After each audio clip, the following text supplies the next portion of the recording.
She smiled and said, "I just want to see what else is out there."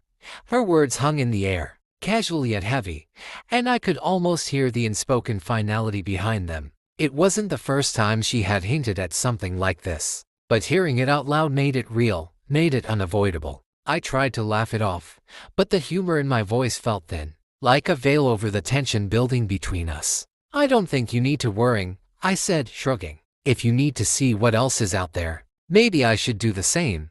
My words were a challenge, though I wasn't sure who I was trying to convince more, her or myself. Her eyes flickered, and the smile that had once played on her lips faded. It was as though the air had shifted, and for the first time in a long while, I saw her for what she truly was: uncertain, searching, and perhaps a little scared. But in that moment, all I could do was hold my ground, even though my heart was twisting with a mix of disbelief and pain. "I didn't mean it like that," she said softly, her voice quieter now, as though the words were slipping away from her grasp. "I just think I need space to figure things out." "Space?" I repeated, my voice sharper than I intended. "Is that really what you want?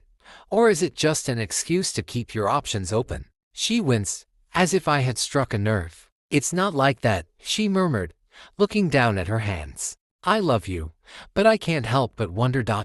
What if there's someone else out there who's better suited for me?" The words felt like a slap, cold and final, and I could feel the weight of them pressing against my chest. It wasn't the first time doubts had crept into our relationship, but this was different. She was admitting to something that had been building in her for a long time, a slow erosion of trust, affection, and certainty. I stood there, my mind racing to find something to say, something that could fix this. But the more I thought about it, the more I realized that there was nothing left to say. She had already made up her mind, whether she fully understood it or not. "If that's what you need," I finally said, my voice barely above a whisper, "then I'll do the same. I'll go out and see what's out there, too." Her eyes widened, a flicker of surprise crossing her face. "You're not serious?" "Oh, I am," I said, my voice steady despite the turmoil inside me. "If you're uncertain, then I won't stick around to be someone's backup plan.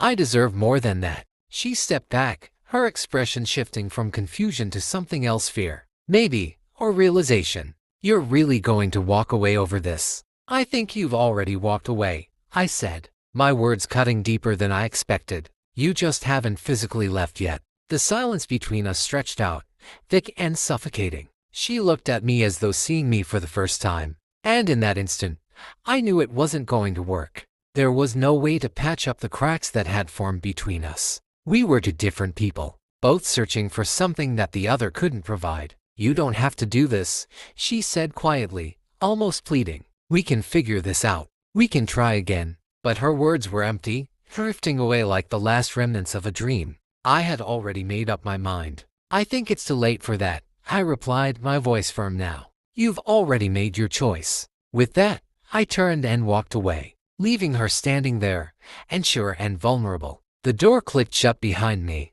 and for the first time in what felt like forever, I could breathe again. It was over, and somehow, that thought was both a relief and a loss I wasn't sure I was ready to feel.